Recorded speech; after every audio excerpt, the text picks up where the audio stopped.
we have the pleasure to kick off a special early edition of Inspirational Women Series 2016. We are early, but it's an exception we are making for a very young, talented actress. Razane Jammal is a Lebanese lady whose acting and modeling career began in her mid-teens when she was scouted and launched professionally into the industry. She went on to make a string of appearances on Lebanese television, commercials, and music videos, traveling all around the Middle East and the world. In 2009, Razane landed her first feature film role in Carlos, directed by Olivier Assayas. Her latest film is called Une Histoire De Fou, a French film directed by Robert Guédiguian, filmed between France and Beirut. Welcome, Razane. Hi. Thanks for being here. Thank you for having me. So, Une Histoire De Fou, also known as Don't Tell Me the Boy Was Mad. Yeah. It's an Armenian film. Well, it's an homage to what happened in Armenia 100 years after the genocide. So why this role? Why did I pick this Why did you pick this role? I mean, when I got the script, it was really interesting for so many reasons. It was with Robert Guédiguian. That's a real well-known director that I wanted to work with. The part of Anahit, she's a soldier in the Forces of Liberation of Armenia. Her part was really interesting to me because it's something I haven't played before and something I want to get into. No hair, like no makeup, no hair done. She was very natural, and she has a tough side to her. So you play. Tell us a little bit about the movie, because I know the movie is playing in theaters nationwide. Yes. Tell us a little bit about the movie. Well, it's about Aram, who's an Armenian boy living in Marseille with his family, and him leaving to come to Beirut to join the Forces of Liberation of Armenia to contribute to their cause of raising awareness worldwide through terrorist attacks or through different methods, I would say. And it's also the story about his mom trying to find him as well, and one of his victims trying to understand why he would want to do that. And I play the part of Anahit, that is a soldier, and she's in charge of teaching him all the tricks of the trade. And she eventually, I think they eventually have a romance. Story. They have a romance. An unconventional love story. An unconventional love story. You know, you've been in the industry now for a good 6-7 years. Longer, I'd say. How long has it been? 12 years? It's been 12 years? Yeah, 12 years. I also want our viewers to know you did also go to college, and I know that was very important for you to get your degree and your post-bachelor degree as well. And so how did you handle both of them? I mean, I always knew I wanted to be an actress, but I also knew the importance of having a good education.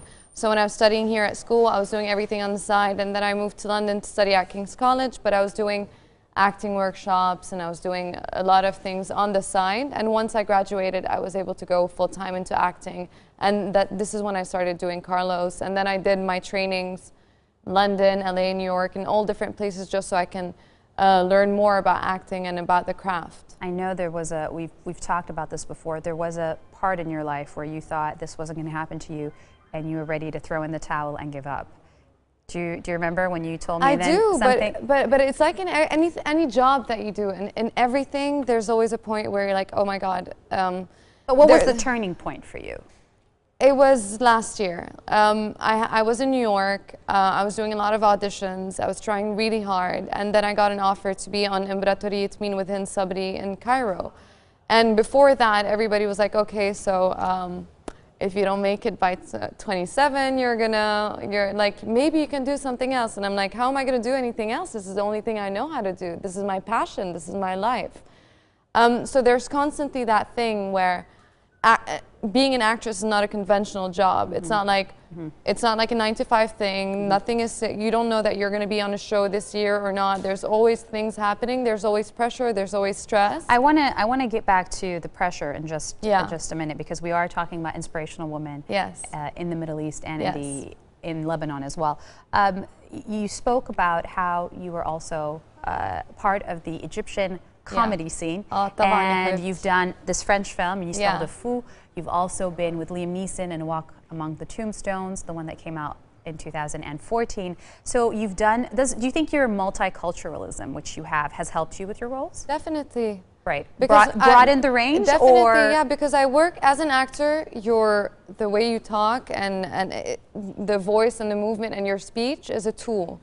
So you need to know all these things. You need to be very good at them. So, but does it help you with your roles? Because Definitely. you said that this was a more natural role, the one in Une Histoire De Fou. And I had to talk differently. Oh, I rolled my R's and I talked with a heavier accent. So it's definitely made it easier for you. Yeah, because I work my management between the States, Europe and Lebanon. So there's a lot of different markets. So I have to work on my British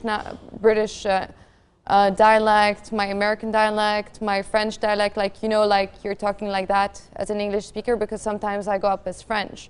Because I'm ethnically ambiguous, I go out for a lot of different nationalities. Do you have a preferred role? Do you have like one that you prefer out of all of them? I mean, I've never spoken. You can tell us. This is only going to be viewed by I've never spoken as Razane Jammal. I've Yeah. never spoken with my accent. It's always been Americanized, Britishized, Armenianized, or Egyptian, or a lot of different dialects. So there's not one that you No, I just wish I can just be me, because it would take the pressure off the accent and you can truly focus on the work. We have you today. We're very happy to Yes. have you here. There's something that you mentioned just a few moments ago. You mentioned about the pressure that you got. People telling you in the industry, if you don't make it by 27, you're getting older. You're getting older. So there is this pressure. A big critique in Hollywood during this year was that, and I remember Salma Hayek said that there are too little roles of impact with female leads. There are too little movies with female directors. So do you feel that there is this genre, bias, this gender bias, I'm sorry? I feel, obviously Salma Hayek knows a lot about the industry, but I feel it can't be an isolated fact on their own. We have to talk about the whole industry because it's all affected. So for me, I feel because there are not a lot of women in the industry, that's why, like, as a direct result, there's not a lot of interesting parts for women. But I just got back from the Dubai Film Festival, International Film Festival, and I was really surprised to see a lot of women that were winning, a lot of women actresses, directors, writers. So for me, that is going to contribute to having more interesting parts, because the more women are in the industry, the more they're going to be able to write interesting parts for women, and you're not just going to be on the sidelines being the nice little wife or abused those wife, stereotypes, the stereotype or of anything. But in the acting world, there's a lot of stereotypes. Even as an Arab, we have to talk with another different accent that is heavier. So there's a lot of different stereotypes that we are breaking, and that is changing. The industry is getting browner. There are more parts for Arabs. There are more parts for women. There are a lot more people that are getting involved with this. What about the stereotype that Arab women represent? The stereotype that Arab women represent, as you said it, they're brown, although we come in so many different colors here. Repressed, and we live in a repressed society, that there is very little room for liberty, freedom of expression, and personal growth and space. So do you feel like, part of you taking on this role and becoming more international, you can help break this barrier? Do you ever feel the pressure to do that? I mean, I never saw it as a limitation. I mean, it all depends on how you view it. I'm not Lebanese enough, I'm not this enough, I'm not this enough. Right. But at the same time, I am everything. Right. And that is a strength for me. Right. So yeah, I mean, it comes down to you personally, or whoever it is, and facing that situation. If you view, you're the ones that put the limitations on yourself. And if you work hard enough, you can do anything you want to do, and nothing's going to stop you. Do you have, when you think about it, do you have a dream role? If you could pick a dream role, what would it be? There are a lot of things that I want to do, but honestly, I would love to be in like a big sci-fi thing, like, you know how Fifth Element or like Blade Runner, like something big, like a trilogy, like Divergent, Insurgent, like an action film where I get to run around and get all my aggression out on screen. Those are probably a lot more fun than the ones that require more of you personally. I know Une Histoire De Fou probably required more emotionally. It did. But I do like that as well.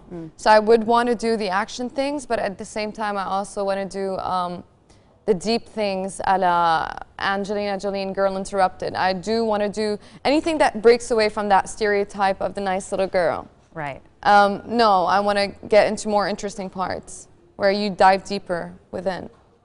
Whilst maintaining, of course, the different multilingual parts that you get. Yeah. All right. What is your message? We're ending 2015. It was a hard year for the world in general, for Lebanon also, specifically Yes. on a political and social level. A lot of women that live here probably feel that there are a lot of limitations. There's Yes. sometimes bleak hope for the young ones. So if you had a message to give, what would it be? So many messages. I don't Go know ahead. where to start. Well, the floor is yours. I mean, I'm so proud of the women, since we're talking a lot about women, that are making a difference in society, and that despite all the odds being against us, that are fighting to stop violence against women or us being repressed, and that are being brave and speaking their minds. I'm proud of all the Lebanese people that are recycling. I am pro-recycling. So please recycle. That's another message. Recycling is a big issue this year. Just so our viewers know. It is a very big issue, and it's a time for us to take responsibility for our own actions. Finally, if you have a dream, keep fighting for it. Nothing is going to come to you. You have to go for it, and you have to work and make sacrifices. So keep fighting, and you'll just make it baby steps. All right. Well, thank you so much for being with us.